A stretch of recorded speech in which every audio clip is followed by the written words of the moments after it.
Bonjour à toutes et à tous, bienvenue sur le podcast Cancéro, le podcast qui aide les patients atteints de cancer à devenir acteurs de leurs soins. Je suis Abigail, pharmacienne d'officine, et ma mission ici est de favoriser le partage d'expériences et d'informations autour du cancer et des soins de support. Pour mener à bien cette mission, j'accueillerai à mon micro des patients qui nous raconteront leur histoire, mais aussi l'entourage proche, les aidants, les associations d'aide aux malades, ainsi que les professionnels de santé et les professionnels qui interviennent auprès des patients. J'espère que ce contenu vous aidera, et surtout si c'est le cas, n'hésitez pas à le partager auprès de patients de votre entourage. Je vous souhaite une très belle écoute. On se retrouve pour la deuxième partie de notre discussion avec Sandrine. Si vous n'avez pas écouté l'épisode de la semaine dernière avec la première partie de notre discussion, je vous conseille de foncer à l'épisode précédent et de nous retrouver après pour la suite de notre discussion. Alors, sur le premier épisode, Sandrine, tu t'étais du coup présentée, tu nous avais raconté ton parcours de soins, les bonnes habitudes que tu as au niveau de l'alimentation et de l'activité physique.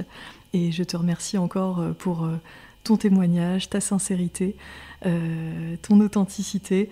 Et vraiment, je suis sûre que ton témoignage va aider beaucoup de patientes. J'ai quelques questions à te poser. J'aurais aimé savoir qu'est-ce qui t'a le plus aidé à traverser les soins et à traverser l'épreuve du cancer du sein que tu as traversé. Ce qui m'a le plus aidée, c'est forcément mon entourage. Mon mari, mes enfants, ma famille, mes amis.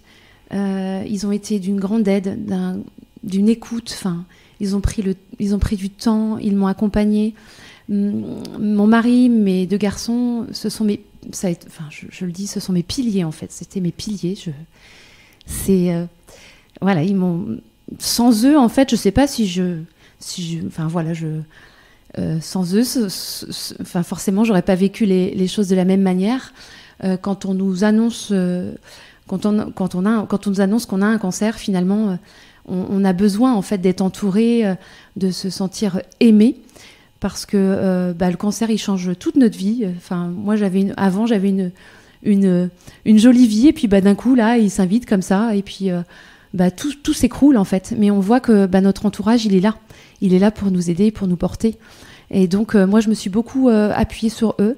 J'ai accepté aussi de me laisser guider, parce que je suis quelqu'un qui fonce, qui a tendance à être plutôt indépendante, autonome. Et là, j'ai accepté. J'avais besoin d'écoute, d'attention, d'aide.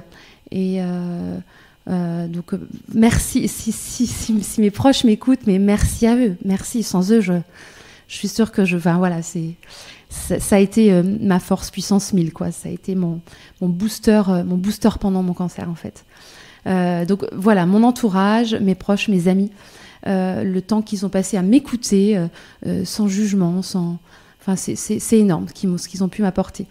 Ce qui m'a aussi aidée, c'est bien sûr le sport. J'en reparle encore, mais on m'avait dit ne va pas courir pendant le traitement, mais si, j'ai couru pendant le traitement, pendant la radiothérapie, je faisais mon footing et ça me faisait du bien parce que ça me libérait aussi de cette charge mentale finalement accumulée pendant les soins. Donc, bien sûr, les médecins, mon oncologue m'avait recommandé de poursuivre le sport parce qu'il ne faut pas toujours écouter ce que les proches veulent notre bien à nous, ne veulent pas qu'on se blesse, mais voilà, ça fait partie des choses, le sport, la course. Et j'ai aussi fait du yoga, que je continue d'ailleurs. Donc avant, le yoga, c'était pas pour moi, c'est ce que je disais, mais sauf que le yoga m'a beaucoup aidée, surtout pendant les séances de radiothérapie, à être zen en fait, à aborder les choses sereinement, puisque en radiothérapie, il ne faut pas du tout bouger pendant les séances, donc le yoga m'a aidée par rapport à cela. Et puis ce qui m'a aidée à traverser l'épreuve aussi, ce sont les réseaux sociaux. Moi, avant ça, je n'étais pas du tout sur les réseaux sociaux, j'étais pas présente. Et là, en fait, j'ai ouvert un compte Instagram et j'ai commencé à suivre des personnes qui étaient comme moi atteintes d'un cancer, et j'ai suivi leur parcours, et ça m'a aidée parce que je me suis dit, si elles y arrivent, mais moi aussi je vais y arriver en fait. Donc voilà, je trouve que pour ça c'est hyper important en fait de pouvoir échanger sur les réseaux sociaux sur la maladie, être dans l'échange, voir si c'est normal ce qu'on a, c'est parce que on se pose des questions en fait, on se dit est-ce que c'est normal ce que je ressens, est-ce que c'est normal si j'ai mal, et du coup ça peut aider en fait d'avoir l'expérience d'autres femmes, et c'est pour ça qu'aujourd'hui c'est vraiment avec grand plaisir que je témoigne, parce que j'espère que ça pourra apporter du réconfort à d'autres femmes concernées comme moi par un cancer du sein. J'en suis persuadée, et encore merci pour ça. Je voulais juste rebondir sur la fatigue et les proches. Je trouve que c'est une question qui est hyper intéressante, parce qu'en effet, les proches, quand on est en traitement, ils vont nous dire « repose-toi ». Tu es convalescente, tu es malade.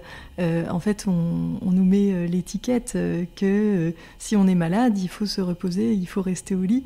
Et c'est vrai qu'ils pensent pas mal faire en nous disant ça, mais c'est vrai que je te rejoins complètement. Le meilleur remède à la fatigue, c'est l'activité physique. Alors après, il faut quand même garder des temps de repos, et ça, c'est très bien de savoir aussi se reposer, mais c'est vrai qu'il faut alterner les temps de repos et les temps d'activité physique, et c'est vraiment ça qui va permettre de réduire la fatigue de manière durable.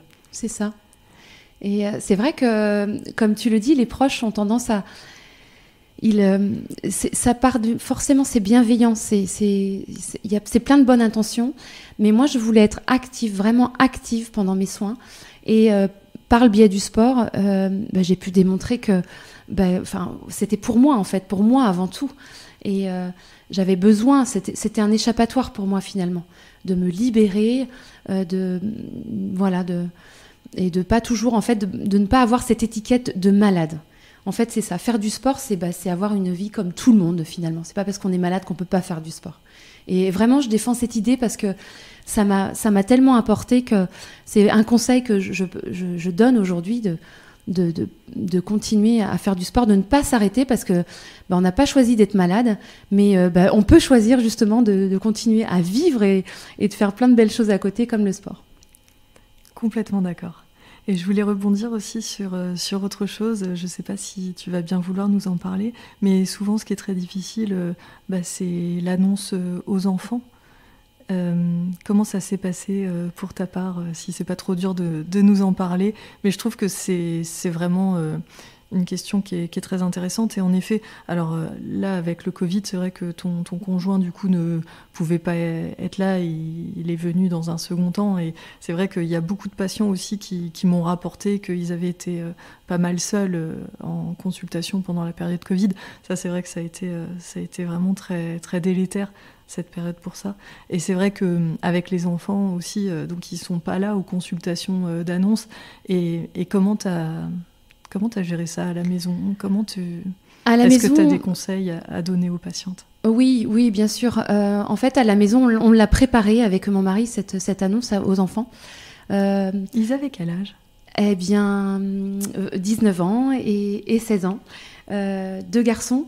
Donc voilà, c'est un cancer du sein. Donc quand on leur a annoncé, on avait tous les éléments. On savait que c'était un cancer hormonodépendant. Je connaissais la suite du parcours. Enfin, j'avais beaucoup d'éléments. Ils n'ont pas su avant l'annonce. Ils n'ont rien vu en fait. Et c'est pour ça que le jour où on leur a demandé, ça faisait vraiment entretien quand on leur a demandé je me souviens, ils étaient dans leur chambre là-haut, on leur a dit qu'on avait quelque chose à leur dire. Ils n'imaginaient pas du tout cela, bien entendu. Donc mon mari était là. Quand je leur ai annoncé, je m'étais dit il ne faut pas que je pleure, alors que j'avais le droit de pleurer, mais ça c'est pas, je n'ai pas pleuré. Je leur ai dit que voilà, c'était un cancer hormonodépendant. Je leur ai expliqué ce qui allait se passer. Je leur ai aussi, parce que dans mon entourage, j'ai des amis aussi qui ont vécu la même chose. Donc forcément, je leur ai donné ces exemples-là où tout se passe bien, tout s'était bien passé. Enfin voilà, il fallait que... Je leur ai dit que j'allais me battre et qu'il qu'ils avaient une maman qui allait aller jusqu'au bout. Et ils m'ont soutenue, en fait. Ils n'ont pas eu peur. Ils n'ont pas eu peur parce que finalement, je pense que moi, la peur, je ne leur ai pas transmise. C'est tout ce qui s'est passé avant l'annonce. J'avais eu le temps, en fait, de cogiter, de digérer. Et quand je leur ai expliqué ce que j'avais, j'étais plutôt dans le positif, en fait. J'allais foncer, j'allais attaquer. Et ils ont vu que finalement, leur maman, elle allait se battre. Elle allait se battre, c'est ça. Donc non, ils l'ont plutôt bien... Enfin, bien sûr, inquiets. Enfin, bien pris. Je ne vais pas dire qu'ils l'ont bien pris, mais je ne m'attendais pas à... Ils ont eu une réaction... C'est aussi parce que toi, de ton côté, c'était préparé. T'as attendu aussi d'avoir toutes les cartes en main et t'as préparé avec ton conjoint pour que ça se passe bien au niveau des enfants avec l'annonce. C'est ça. Je pense que ça, c'est des éléments qui sont importants. Après, on fait comme on le sent. Oui. Je pense que toi, dans un premier temps, tu te sentais pas du tout de partager tes inquiétudes. Ça a été très lourd et tu préférais les préserver de tout ça. Complètement. Et venir dans un second temps avec plus d'éléments à leur apporter sur ton état de santé. Oui, c'est ça. Finalement, c'est plus sur les 2 chirurgies où là, ils m'ont vu, en fait, ils ont vu leur maman un peu diminuer, forcément. Mais par la suite, voilà, j'avais ma vie normale, en fait. Ma vie normale où j'allais en radiothérapie, mais sans... voilà, c'était... je l'ai plutôt bien... Enfin, voilà, je vais pas dire que je l'ai... Si. J'ai bien vécu mon parcours de soins parce que j'ai été bien accompagnée et je faisais entièrement confiance aux professionnels de santé et à mon oncologue, chirurgien, médecin, pharmacien. J'ai vraiment été bien suivie et c'est hyper important. Je remercie aujourd'hui encore l'écoute, en fait. C'est tellement important. J'ai encore une anecdote, mais avec mon oncologue, il y a beaucoup de patients dans une salle d'attente au service oncologie. On passe à la chaîne, mais cela dit, ils prennent le temps qu'il faut. Et parfois, quand je voyais l'oncologue, après mes séances de radiothérapie, je lui disais on va se dépêcher parce que derrière nous, il y a du monde en salle d'attente. Mais il me disait non, on va prendre le temps qu'il faut et vous allez... Et ça, en fait, il y a de l'humain. Même si on voit qu'on est beaucoup, on est nombreux, à subir des choses comme cela, c'est agréable, en fait, d'avoir quelqu'un qui est humain, qui prend le temps de nous expliquer les choses. Oui, et puis la qualité de la communication, c'est indispensable à une bonne qualité des soins. Et il faut se sentir en confiance et dans une bonne relation avec l'équipe soignante dans son entièreté. C'est ça. Ça fait partie de la qualité de la prise en charge. Oui. J'avais une autre question à te poser. Qu'est-ce que tu as appris en cours de chemin et que tu aurais aimé savoir dès le début ? Ce que j'aurais aimé savoir dès le début, c'est que j'en veux pas à mon chirurgien, mais par exemple que je pouvais subir plusieurs interventions chirurgicales. Ça a vraiment été pendant mon parcours de soins, il m'avait pas du tout préparé le fait que ce soit une zonectomie. J'aurais aimé qu'ils me disent, peut-être qu'il y aura une deuxième intervention. Il faut l'envisager. Il faut peut-être l'envisager. Moi, j'étais vraiment partie sur une intervention et on n'en parle plus. Donc ça a été dur. Et ouais, j'aurais aimé qu'ils me disent que il pouvait y avoir d'autres interventions à suivre. Ça, j'aurais aimé aussi qu'on me dise que l'hormonothérapie, c'est pas juste un médicament à prendre le matin. C'est pas juste ça, non. C'est un changement. J'avais ma vie d'avant, j'ai ma vie maintenant. Je me suis adaptée à ce traitement, mais j'aurais aimé en fait qu'on m'explique mieux ce traitement, qu'on passe plus de temps pour me l'expliquer. Et quel conseil tu donnerais à la Sandrine du début des traitements ? Quel conseil je donnerais ? Que la médecine est au top aujourd'hui et que tout est fait pour que ça se passe bien. Je dirais à la Sandrine du passé de ne pas aller voir sur Internet, de ne pas se ruer sur des informations, des cas de personnes qui font que... Parce que ça m'a vraiment miné avant l'annonce, en fait. J'ai vraiment... Ça a été très dur, en fait. Forcément, la curiosité l'emporte et on va voir des choses sur Internet, mais il faut prendre beaucoup de recul par rapport à ça. Il y a des fausses idées, il y a des choses. Il faut pas se baser sur des hypothèses. Il faut se baser sur des faits. Ça, c'est hyper important en fait. Et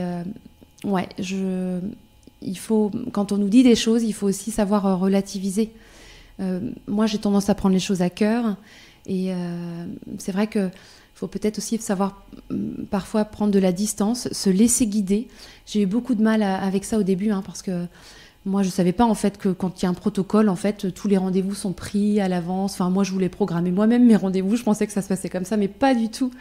Enfin voilà, il faut respecter des choses, et en fait, encore, je dirais à la Sandrine du passé qu'il faut encore plus se laisser guider finalement, rester acteur pendant sa maladie. Ça, c'est très important, mais aussi accepter d'être accompagné, d'être écouté, d'être dorloté par les proches. Ça aussi, il faut l'accepter, et ça fait du bien. Oui, complètement. C'est vrai que en tant que patient, il y a toute une partie du traitement qu'on ne maîtrise pas et où on a besoin de faire l'apprentissage du lâcher-prise. C'est carrément difficile. Mais il faut aussi avoir conscience qu'il y a toute une autre partie où en fait on peut être acteur de ses soins.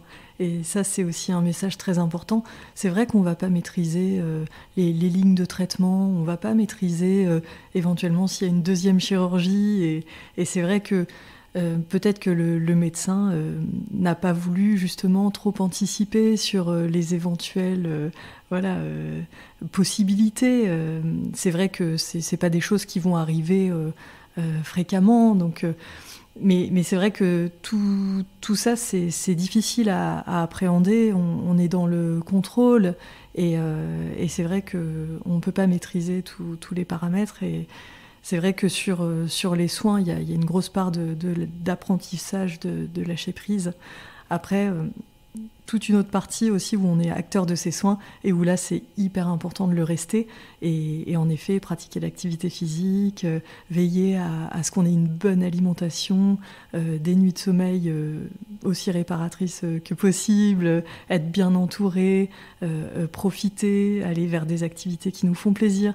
Voilà, tout ça, ça fait partie d'être acteur de ses soins, et ça améliore la qualité des soins, parce que forcément on est plus observant, et on va avoir envie aussi d'aller de l'avant, on va mieux supporter.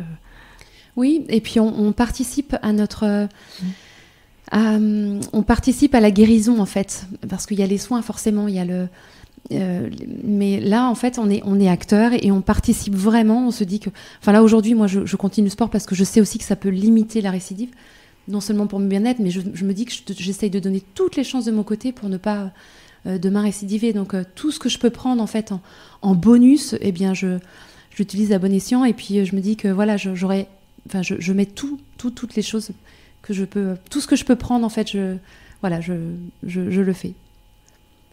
J'avais une dernière question. Je voulais te demander en quoi cette épreuve a été un révélateur de vie pour toi. Ça a été un révélateur de vie parce que du jour au lendemain, en fait, tout peut basculer.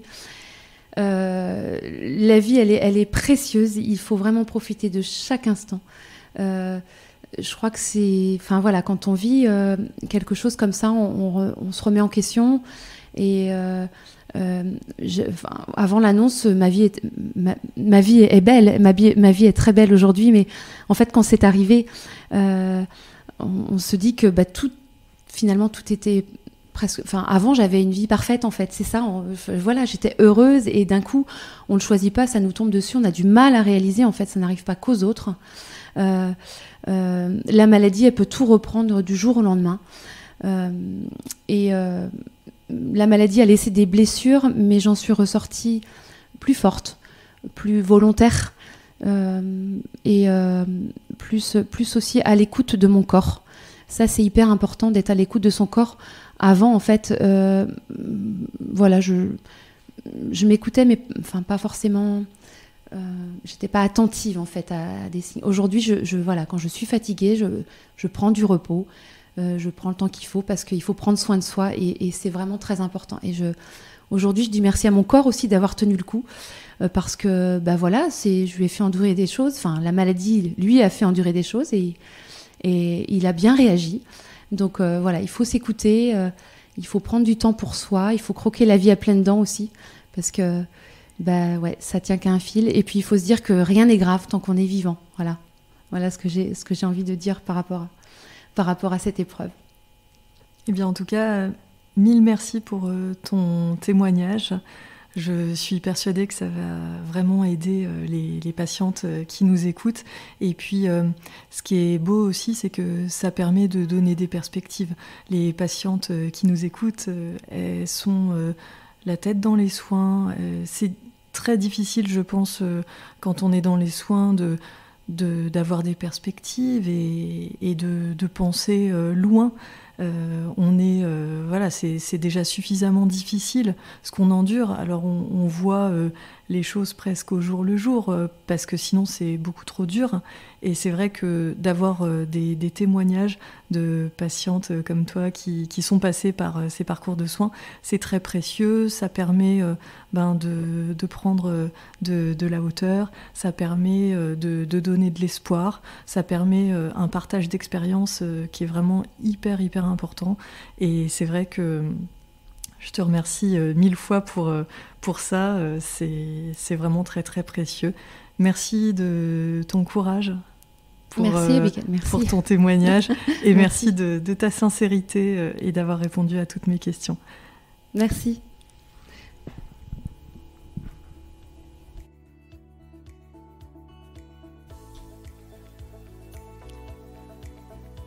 Merci d'avoir écouté ce nouvel épisode de Cancéro. Si le contenu vous a plu, n'hésitez surtout pas à le partager auprès de patients de votre entourage qui pourraient en avoir besoin. Vous pouvez aussi mettre 5 étoiles sur Apple Podcasts ainsi qu'un commentaire. Ça permet de rendre le podcast Cancéro plus visible et d'aider un maximum de patients. Si vous souhaitez me contacter pour me faire des retours sur les thèmes que vous aimeriez que j'aborde, me faire part de vos problématiques, ou peut-être même me raconter votre histoire, c'est sur la page Instagram du podcast que ça se passe, à cance.hero, canc.heros. Je vous souhaite une très belle journée, prenez bien soin de vous et à très vite.